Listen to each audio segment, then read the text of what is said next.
Student, here the next video of the chapter number 4.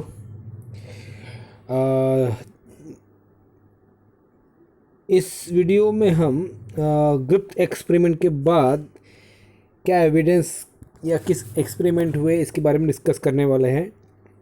Gripped experiment में बताया था उन्होंने कि how SNR strain of diplococcus of streptococcus pneumoniae bacteria का infection mice पर कैसे होता है and how will be the effect cause the death of the mice is occur after the some year approximately 10 year later 1944 the three US scientists Avery, McLeod and McCarthy, these three scientists continue the Grips experiment and try to prove the DNA is a genetic material for transforming principle through the experiment. इन्होंने grip के experiment को 10 साल के बाद आगे बढ़ाते हुए prove करने की कोशिश की कि DNA ही जेनेटिक मटेरियल है जो एक जनरेशन से दूसरे जनरेशन को ट्रांसफ़र करता है। ग्रिप के एक्सपेरिमेंट के कंटिन्यूएशन के बाद ही उन्होंने बताया दे प्यूरिफाइड, अब उनके एक्सपेरिमेंट को उन्होंने कैसे आगे बढ़ाया, दे purified DNA, RNA and protein from the material of the system of cell-free extract of एस्ट्रेन। उन्होंने क्या किया, एस्ट्रेन जो हमने कल जो लास्ट वीडियो पढ़े थे कि एस्ट्रेन और आस्ट्रेन का इफेक्ट देखा था, तो उन्होंने क्या किया कि एस्ट्रेन से DNA निकाला, प्रोटीन निकाली और DNA, RNA एंड प्रोटीन को एक्सट्रैक्ट किया और उसके साथ में अदर मटेरियल को भी एक्सट्रैक्ट किया। कहाँ से? एस्ट्रेन के बैक्टीरिया के अंदर से। साथ ही साथ उन्होंने क्या किया दूसरी जगह पर कि हीट किल्ड एस्ट्रेन जो हमने देखे थे कल और आर स्ट्रेन, इनके सेपरेटली हीट किल्ड एस्ट्रेन का DNA RNA प्रोटीन निकाले, आर स्ट्रेन का भी DNA RNA निकाले and confirm which one could can transform R strain into S strain. और देखा उन्होंने कि क्या हो सकता है जो आर स्ट्रेन को एस्ट्रेन में बता दिया, आर बैक्टीरिया को एस बैक्टीरिया में चेंज करने के लिए क्या जवाबदार था, what which the original material which help और convert the R strain of bacteria into the S strain of bacteria. They three was bound that the only DNA was able to transform harmless S strain into the R strain to deadly S strain. उन्होंने देखा कि सिर्फ DNA ही है, protein भी नहीं है, RNA भी नहीं है, प्रोटीन भी नहीं, RNA भी नहीं, सिर्फ और सिर्फ DNA ही है कि वो आर स्ट्रेन को एस स्ट्रेन बदल सकता है। लेकिन हम जानते हैं कि नई खोज को आजकल नहीं पहले से ही कोई एक्सेप्ट नहीं करता है। क्या हुआ, they also discover that protein digested enzyme, ध्यान रखेंगे प्रोटीएज डाइजेस्टेड एंजाइम मतलब प्रोटीन को डाइजेस्ट करने वाला enzyme protease, RNA digesting enzyme RNAs, ध्यान रखेंगे स्टूडेंट्स, प्रोटीन को डाइजेस्ट करने वाला प्रोटीएज, RNA को डाइजेस्ट करने वाला RNAs did not effect of transformation. ये प्रोटीएज और RNAs एंजाइम जब इंसर्ट कर दिए गए उस एक्सट्रैक्ट में तब उससे did not affect the transformation, उससे कोई फर्क नहीं पड़ा कि RNA डिस्ट्रॉय हो गया कि प्रोटीन डिस्ट्रॉय हो गया, क्योंकि ये एंजाइम क्या करते हैं प्रोटीएज RNAs, प्रोटीएज प्रोटीन को डाइजेस्ट कर डालेगा और RNAs RNA को डाइजेस्ट कर डालेगा। मतलब सेल के अंदर प्रोटीन भी डाइजेस्ट हो गया, डिस्ट्रॉय हो गया, RNA भी डिस्ट्रॉय हो गया, अब बचा क्या DNA। DNA so transforming substance neither protein nor RNA, ये आपका इंग्लिश का भी सेंटेंस बन जाता है, नाइदर नॉर का utilisation of neither nor grammar का, है ना। They did not affect the transformation of substance neither protein nor RNA. उन्होंने बताया कि प्रोटीन भी नहीं है और आरएनए भी ट्रांसफॉर्मेशन को प्रूव नहीं कर पाता है। तो उन्होंने कैसे किए थे कि जो मटेरियल निकाले उन्होंने S train which is virulent, है ना। एस ट्रेन के साथ में क्या किए उन्होंने कि प्रोटीएज मिक्स कर डाले और आरएनएज मिक्स कर डाले, है ना, प्रोटीएज एंड आरएनएज मिक्स कर डाले। और प्रोटीएज और आरएनएज मिक्स करने के बाद में क्या किया उन्होंने, देखे कि प्रोटीज और आरएनएज की मिक्स करने के बाद उन्होंने देखा he was they three observe that protease और आरएनएज डाइजेस्ट हो गया, मतलब प्रोटीन डाइजेस्ट हो गया, आरएनए डाइजेस्ट हुआ, तो बचा क्या, सिर्फ डीएनए, है ना, डीएनए बचा। तो डीएनए के कारण ट्रांसफॉर्मिंग हुई और चूहा मारा गया। दूसरे क्वांटिटी एक्सपेरिमेंट क्या दिखा उन्होंने, प्रोटीज नहीं डाले, आरएनएज नहीं डाले, डीएनएज डाले। वो डीएनएज एंजाइम जो प्रोटीन को डाइजेस्ट नहीं करेगा, आरएनए को डाइजेस्ट नहीं करेगा, किसको करेगा, डीएनए को डाइजेस्ट करेगा। और डीएनए के डाइजेशन के कारण डीएनए ट्रांसफॉर्म आर का कन्वर्शन एस में नहीं कर पाया और चूहा जिंदा रहा, है ना, अलाइव रहा। मतलब जहाँ डीएनए मौजूद था वहाँ चूहा मारा गया क्योंकि डीएनए का ट्रांसफॉर्मेशन आर से एस हो गया। और दूसरे एक्सपेरिमेंट में डीएनए एंजाइम डाला गया जो डीएनए को डिस्ट्रॉय करता है। तो वहाँ पे प्रोटीन भी था, आरएनए भी था, लेकिन वो चूहा मारा नहीं, जिंदा था, अलाइव था। इससे ये प्रूव हो गया कि जो डीएनए है, डीएनए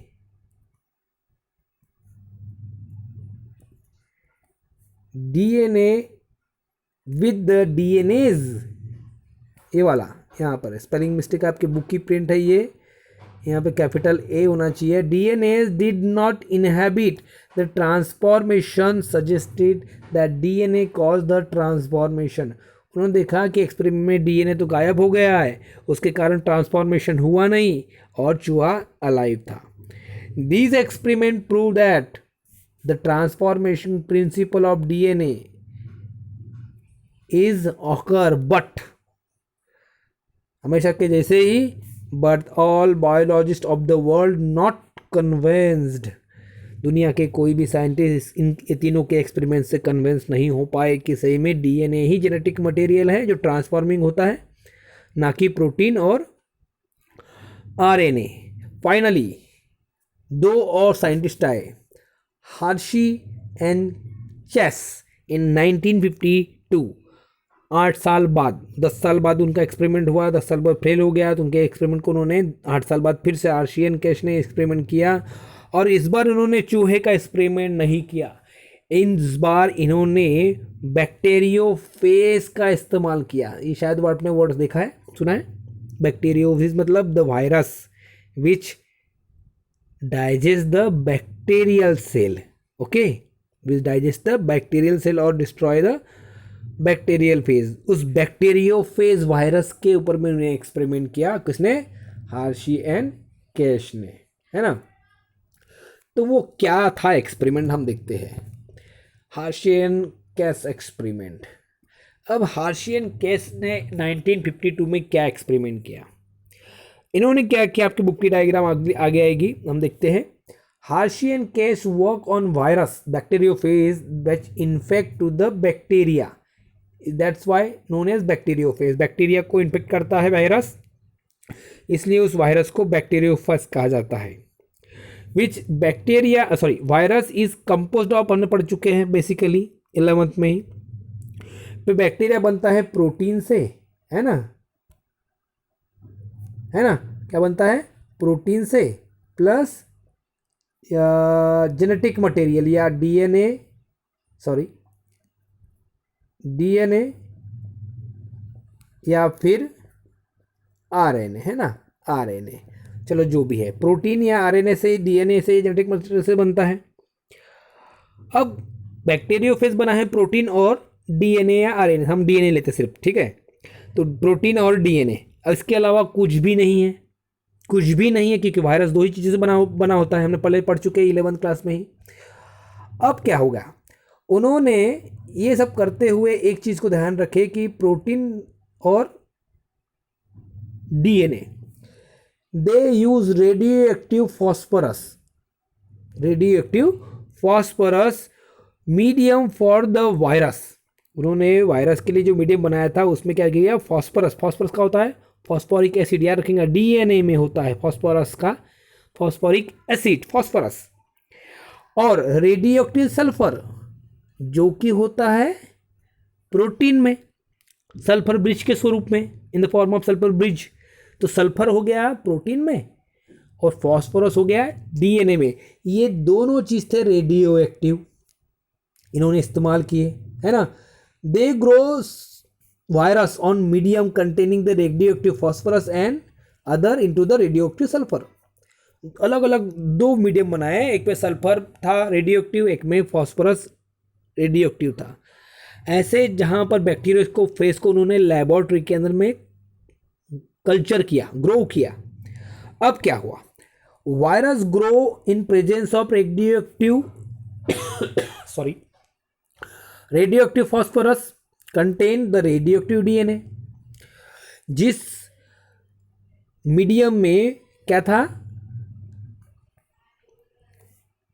फॉस्फोरस था, रेडियोएक्टिव फॉस्फोरस था, उसके डीएनए भी, रेडियोएक्टिव डीएनए में भी फॉस्फोरस आ गया। But what, the radioactive protein because DNA contain phosphorus label but not protein do not. इस सेंटेंस का मतलब है कि रेडियोएक्टिव फॉस्फोरस में एक मीडियम में ग्रो किया तो फॉस्फोरस जाएगा डीएनए में, लेकिन उसका प्रोटीन कोड किसका, बैक्टीरियोफेज का प्रोटीन कोड नॉर्मल था, क्योंकि वो बना था प्रोटीन में और प्रोटीन में फॉस्फोरस नहीं होता है।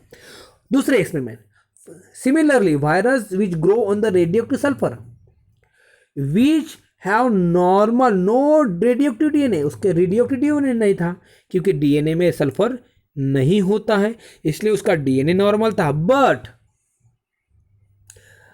उसका सल्फर या प्रोटीन रेडियोएक्टिव सल्फर से लेबल्ड था। मतलब ऐसे दो प्रकार के बैक्टीरियोफेज हो गए, एक का डीएनए रेडियोएक्टिव फॉस्फोरस से लोड है, तो दूसरे का डीएनए नॉर्मल लेकिन प्रोटीन रेडियोएक्टिव सल्फर से लोड है। अब क्या हुआ, radioactive phage which car allow to the infection of E coli bacteria, ये बैक्टीरियोफेज का इन्फेक्शन करने के लिए उन्होंने इकोलाई पर, उसके ऊपर में अलग अलग जगह पर इन्फेक्शन के लिए रेडियोएक्टिव सल्फर वाला और रेडियोएक्टिव फॉस्फेट वाले को लेबल्ड कर दिए और इकोलाई को इन्फेक्शन करने दिए। अब क्या होगा, जिसे जानते हैं हम, शायद आपने देखा होगा, नहीं जानते होगे तो हम आगे की स्लाइड में पढ़ने वाले हैं कि जो बैक्टीरिया इकोलाई के जब बैक्टीरियोफेज ने इन्फेक्शन किया तो उसने इकोलाई बैक्टीरिया को डिस्ट्रॉय कर दिया और अपनी कॉपी बना लिया, मतलब अपने लोकल समझने के लिए बच्चे पैदा कर दिया। अब वो क्या थे, द मीडियम कंटेन, जिस मीडियम में बैक्टीरिया ग्रो हो रहा था उसका कंटेन नॉर्मल फॉस्फोरस सल्फर से है। Then infected proceed viral coat and remove the help of centrifuge. उन्होंने जब उसके बैक्टीरियोफेज के जब कॉपी बनी तो उन्होंने क्या किया, उनको सेंट्रीफ्यूज करके डीएनए और प्रोटीन को अलग अलग कर दिया। और उन्होंने एक्सपेरिमेंट करने के बाद देखा कि जिस बैक्टीरियोफेज ने इकोलाई को इन्फेक्शन किया था, जो रेडियो लेबल्ड फॉस्फोरस था, उसके बच्चों में रेडियो लेबल फॉस्फोरस वाला डीएनए मिला, लेकिन जो बैक्टीरियोफेज रेडियो लेबल प्रोटीन से बना था, रेडियो लेबल प्रोटीन से बना था, है ना, कौन सा वाला, दिस वन, कहाँ गया रे, हाँ यहाँ वाला, रेडियो लेबल सल्फर से बना था, उसके इन्फेंट में या उनके बच्चों में या उसकी कॉपी में प्रोटीन सल्फर के अंदर में रेडियो लेबल नहीं था। देखेंगे एक्सपेरिमेंट में यहाँ पर, यहाँ देखते हैं आप, है ना, कि एक ये और एक दूसरा, यहाँ देखेंगे आप लाल कलर और का इस्तेमाल किया है। यहाँ पर हम थोड़ा उसका कलर चेंज कर देते हैं, ब्लू कर देते हैं, ताकि आपको क्लियर समझ में आए, है ना, थोड़ा बारीक भी कर दे। This one and this one, दो बैक्टीरियोफेज है, एक का सल्फर लेबल्ड किया गया है, लाल कलर की इसकी बॉडी है, लेकिन डीएनए कैसा है, देखेंगे डीएनए कैसा है, नॉर्मल डीएनए है। बट दूसरे का क्या है, बॉडी नॉर्मल है, तो डीएनए फॉस्फोरस से लेबल्ड है ना, लेबल्ड है। यहां देखेंगे आप अभी, है ना, यहां देखेंगे रेड बॉडी ब्लैक डीएनए, मतलब प्रोटीन सल्फर लेबल्ड है, तो डीएनए नॉर्मल है। दूसरे में यहाँ पे देखेंगे आप कैसा है, नॉर्मल सल्फर प्रोटीन है, तो डीएनए लेबल्ड है, दिस वन, है ना। तो क्या किया इन्होंने, allow to the infect to the bacteria, E coli के ऊपर में बैक्टीरिया को इन्फेक्शन करने दिया। और जब उसके after lysis of bacterial cell मारी जाती है उस चक्कर में इन्फेक्शन होने के बाद, और उसके जो इनबॉर्न निकले, या नहीं बोलेंगे हम कि बच्चे निकले, प्रोटीन वाले कोट के जो इन्फेंट थे उसमें कोई भी sulphur content, no sulphur detected in the cell. लेकिन जिसका डीएनए फॉस्फोरस वाला है उसके बच्चे देखते हैं the no phosphorus detected in the cell, phosphorus detected in the cell, cell के अंदर में फॉस्फोरस डिटेक्टेड हो गया, इसमें सल्फर सेल डिटेक्टेड नहीं हुआ। मतलब क्या बोलता है, the bacteria which were infected by cells with radio labeled DNA were found indicate that DNA was the material that passed into the virus to the bacteria। यहाँ पे देखेंगे कि लाल बॉडी बाहर रह गई, ब्लैक डीएनए अंदर चला गया, यहाँ देखेंगे, है ना। और यहाँ पे क्या हुआ, ब्लैक बॉडी बाहर रह गई और रेड अंदर चला गया, तो यहाँ पर डीएनए नॉर्मल है, यहाँ पर डीएनए रेडियो लेबल्ड है। Bacteria which infect by virus have radio active sulphur were not radio active sulphur. जिस बैक्टीरिया को इन्फेक्ट कर दिया गया वो नॉर्मल थी, जबकि रेडियो सल्फर नहीं था। This indicate that the protein of virus did not enter into the bacteria, वो बाहर रह गई और अंदर में एंटर नहीं किए, जबकि डीएनए अंदर में एंटर हो गया। After infection radio activity of phosphorus and sulfur was tested, only radioactive phosphorus, this one, was found inside the bacterial cell, indicate that DNA is a genetic material। उन्होंने हार्शियन case ने ये prove कर दिया कि genetic material क्या है, DNA है, ना कि प्रोटीन है। Therefore DNA is genetic material that prove and which pass from bacteriophage to their infant, उसके निकलने वाले बच्चे में ये वो रेडियो लेबल डीएनए था, ना कि रेडियो लेबल प्रोटीन था। इससे ये प्रूव हो गया कि DNA is a genetic material which pass from one generation to the next generation. मतलब ग्रिप ने जो एक्सपेरिमेंट चूहों पर किया था उसने उन्होंने साबित नहीं कर पाया या 100% क्लियर नहीं हो पाए। एवरी मैककार्टी ने भी एक्सपेरिमेंट किया, उनके ही एक्सपेरिमेंट को आगे बढ़ाया, लेकिन वो भी पूरी तरह से सहमत नहीं कर पाए सारी दुनिया को। लेकिन हार्शियन कैश ने ये, क्योंकि इसमें सिर्फ दो ही चीज़ थे, प्रोटीन और डीएनए बैक्टीरियोफेज में, इन्होंने इसलिए प्रूव कर डाले therefore the DNA is a genetic material that pass from virus to bacteria and from one generation to next generation. This is all about the DNA is a genetic material. ये तो यहाँ तक तो हो गया कि जेनेटिक मटेरियल प्रूव करने की कौन किसने किसने किया था. ग्रिप ने किया था, एवेले, मैक्लॉइड, मैककार्टी, उसके बाद में हार्शी और कैश, ऐसे हार्शी एंड कैश, ये 6 साइंटिस्ट लोगों ने मिलकर फाइनली ये प्रूव कर दिया, दुनिया के सामने प्रूव कर दिया कि DNA is a genetic material, not a protein. है ना, प्रोटीन नहीं है, डीएनए है, ये प्रूव कर दिया. यहाँ हम रुक जाते हैं, हम आगे देखेंगे डीएनए का पैकेजिंग, हम वो नेक्स्ट वीडियो में आपको समझाएंगे. Thank you.